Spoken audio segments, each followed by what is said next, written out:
नमस्कार आदाब दोस्तों। तो चलिए आज हम फिर लाए हैं देश दुनिया की तमाम छोटी बड़ी ब्रेकिंग न्यूज़। तो खबरों को स्टार्ट करने से पहले आपसे छोटी सी रिक्वेस्ट है दोस्तों, अगर चैनल पर नए हैं तो चैनल को सब्सक्राइब करें, नोटिफिकेशन को ऑन करें और वीडियो को लाइक करें, अपने दोस्तों में ज़्यादा से ज़्यादा शेयर करें। तो बढ़ते हैं खबरों की। झारखंड के बेरोजगारों युवाओं के लिए अच्छी खबर है। राज्य सरकार ने 1 अप्रैल से मुख्यमंत्री सारथी योजना शुरू करने का निर्णय लिया है। योजना के तहत प्रशिक्षण प्राप्त युवाओं को रोजगार नहीं मिलने पर बेरोजगारी भत्ता देने का निर्णय लिया गया। श्रम विभाग से मिली जानकारी वित्त वर्ष 2020-2021 में युवाओं को रोजगार उपलब्ध कराने के लिए 127.20 करोड़ रुपए की राशि का प्रावधान किया गया है, जिससे 2021-2022 में बदलकर मुख्यमंत्री प्रोत्साहन योजना की शुरुआत की गई। इसके लिए 27 करोड़ की राशि का प्रावधान किया गया है। चालू वित्त वर्ष 2022-2023 में मुख्यमंत्री प्रोत्साहन योजना, सीएम युवा उड़ान योजना, सीएम युवा समर्थन योजना और सीएम प्रतिभा प्रोत्साहन योजना के तहत 83.22 करोड़ की राशि का प्रावधान किया गया। अब इस योजना को बदलकर एक नई योजना मुख्यमंत्री सारथी योजना 1 अप्रैल 2023 से शुरू होगी।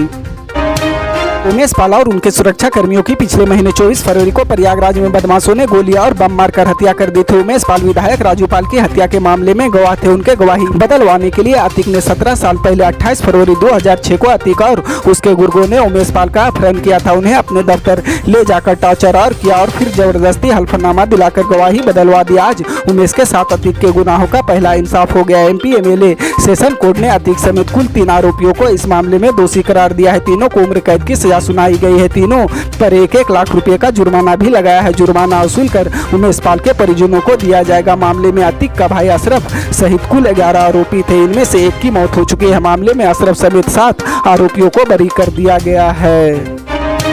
तमिलनाडु से लगभग 64 सबरीमाला तीर्थ यात्रियों को ले जा रही एक बस दुर्घटनाग्रस्त हो गई। तीर्थ यात्रियों की बस केरल के पठान मथिट्टा के पास एक गहरे खड्डे में गिर गई। दुर्घटना में कम से कम 62 लोग घायल हो गए, जिनमें से कुछ की गंभीर हालत बनी हुई है। दुर्घटना उस दौरान हुई जब श्रद्धालुओं को लेकर जा रही बस सबरीमाला में भगवान अयप्पा मंदिर के दर्शन कर लौट रही थी। पुलिस ने इसकी जानकारी दी है। दोपहर करीब 1:30 बजे निकल्लम के पास एलावंकल में बस सड़क से उतर गई और खाई में जाकर गिर गई। बस में 9 बच्चे सहित कम से कम 64 लोग सवार थे। सभी तीर्थ यात्री तमिलनाडु के माइलादुथुराई जिले के हैं।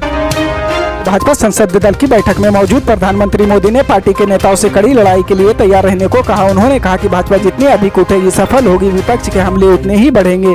बीजेपी संसदीय दल की बैठक में मंगलवार सुबह संसदीय परिसर में हुई बैठक की शुरुआत बीजेपी सांसदों की ओर से पीएम मोदी को पूर्वोत्तर राज्यों में हाल ही में संपन्न विधानसभा चुनाव में बड़ी जीत हासिल करने के लिए बधाई देने के साथ हुई। पीएम मोदी को त्रिपुरा, मेघालय और नागालैंड में पार्टी की जीत के लिए पार्टी नेताओं से सम्मानित किया। सूत्रों के मुताबिक प्रधानमंत्री ने कहा कि भाजपा जितना अधिक सफलता का स्वाद चखेगी, दूसरी ओर से हमले उतनी ही बढ़ेगी। कड़ी लड़ाई के लिए तैयार रहना होगा। पीएम मोदी की टिप्पणी ऐसे समय आई है जब संसद में गतिरोध बना हुआ, जिसमें विपक्ष अडानी हिंडनबर्ग मुद्दे पर जेपीसी की मांग कर रहा और भाजपा ने प्रधानमंत्री का अपमान करने के लिए राहुल से माफी की मांग की है।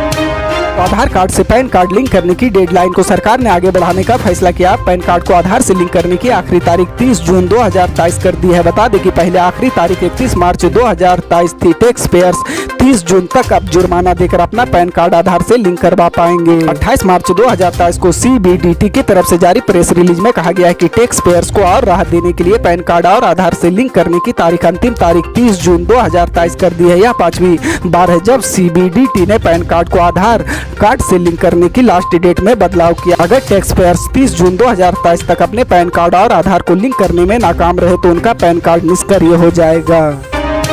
रक्षा मंत्री राजनाथ सिंह ने मंगलवार को कहा कि भारत अफ्रीकी सहयोगी देशों के उनके सशस्त्र बलों की क्षमता बढ़ाने सहित रक्षा संबंधी सभी मसलों में सहायता प्रदान करने की अपनी प्रतिबद्धता पर अडिग है। उन्होंने कहा कि रक्षा उपकरण और प्लेटफॉर्म के संदर्भ में क्षमता निर्माण अफ्रीका के हमारे भागीदारों के साथ हमारे रक्षा सहयोग के एक और महत्वपूर्ण पहलू है। भारत अफ्रीका सेना प्रमुख के सम्मेलन में बोलते हुए, जिसमें 10 सेना प्रमुख सहित अफ्रीकी देशों के 31 प्रतिनिधियों ने भाग लिया है, रक्षा मंत्री ने कहा कि भारत अफ्रीका देशों के सशस्त्र बलों को प्रशिक्षण प्रदान करने में सबसे आगे। उन्होंने कहा कि प्रशिक्षण कार्यक्रमों और समर्थन के आगे बढ़ते हुए भारत और अफ्रीकी देशों के बीच संयुक्त अभ्यास हमारे सशस्त्र बलों को एक दूसरे से सीखने और पारस्परिकता को बढ़ावा देने का एक उत्कृष्ट अवसर प्रदान करता है।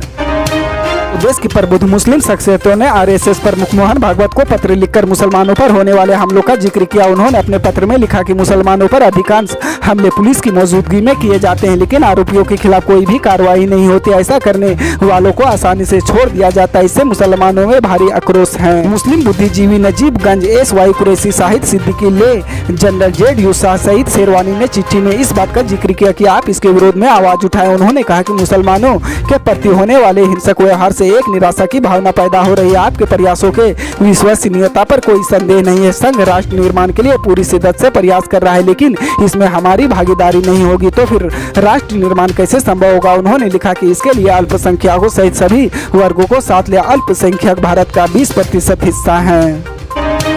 आम आदमी पार्टी ने मोदी हटाओ देश बचाओ का पोस्टर 11 भाषाओं में जारी किया। आम आदमी पार्टी ने 30 मार्च को देश भर में मोदी हटाओ देश बचाओ का पोस्टर लगाने वाली है। दिल्ली में ऐसे पोस्टर लगाने के बाद दिल्ली पुलिस ने 100 से ज्यादा FIR की थी और 6 लोगों को गिरफ्तार किया था। इसी नारे के तहत 23 मार्च को आम आदमी पार्टी ने जंतर मंतर पर बड़ी जनसभा की थी, जिसे अरविंद केजरीवाल और आम आदमी पार्टी द्वारा आगामी 30 मार्च को मोदी हटाओ देश बचाओ के पोस्टर पूरे देश में 11 भाषाओं में लगाने के लिए जारी की। इसी जनसभा में पार्टी के दिल्ली प्रदेश संयोजक गोपाल राय ने घोषणा की थी कि 30 मार्च को आम आदमी पार्टी देश भर में मोदी हटाओ देश बचाओ का पोस्टर लगाएगी। हिंदी, उर्दू, अंग्रेजी और पंजाबी के अलावा गुजराती, तेलुगु, बंगाला, उड़िया, कन्नड़, मलयालम और मराठी में भी पोस्टर जारी किया गया है। पल पल की अपडेट जानने के लिए जुड़े रहे आप न्यूज के साथ। मिलते हैं अगली बड़ी खबर में।